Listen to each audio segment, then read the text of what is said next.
आज আমরা কারেন্ট ইলেকট্রিসিটির একটি প্রবলেম নিয়ে চলে এসেছি। এখানে কারেন্টের সঙ্গে টাইমের গ্রাফ দেওয়া আছে। এখান থেকে আমাদেরকে বের করতে হবে the ratio of charges flowing through the wire at different time. বিভিন্ন সময়ে কত চার্জ ফ্লো করছে তার একটি রেশিও আমাদেরকে এখান থেকে বের করতে হবে। তো আমরা শুরু করি প্রবলেমটা।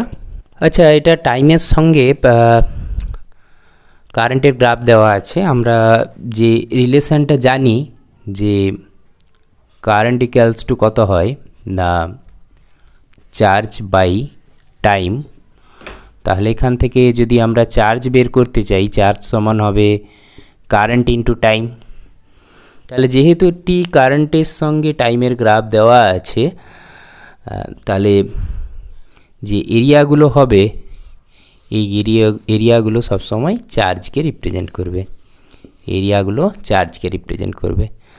তাহলে 1 থেকে 2 সেকেন্ডের মধ্যে যে এরিয়াটা কভার হচ্ছে সেটা এই সময়ের চার্জ। 3 থেকে 5 সেকেন্ডের মধ্যে যে এরিয়াটা কভার হচ্ছে এটা ওই সময়ে যে পরিমাণ চার্জ যাচ্ছে। আর 6 থেকে 8 সেকেন্ডের মধ্যে যে এরিয়াটা কভার হচ্ছে সেটা ওই সময়ের চার্জকে রিপ্রেজেন্ট করছে। তাহলে যদি আমরা রেশিওগুলো বের করতে চাই, এই 3টা পোর্শনের যে এরিয়া হবে সেই এরিয়াগুলো রেশিও বের করলেই আমরা এর উত্তর পেয়ে যাব। তাহলে দেখা যাক এই পোর্শনটার এরিয়া কত। এটা 2 মাইনাস 1, তাহলে 1 মাল্টিপ্লাই এটা 2 মাইনাস 0, 2 ইজ টু এই পোর্শনটা 5 মাইনাস 3 মানে 2 ইন্টু এইটা 1 মাইনাস 0, তাহলে 1 ইজ টু এটা একটা রাইট অ্যাঙ্গেল ট্রায়াঙ্গেল ফর্ম করছে, যার এই পোর্শনটা হচ্ছে হাইট আর এই পোর্শনটা হচ্ছে গিয়ে বেস। তাহলে এর এরিয়া কত হবে, half into base into height.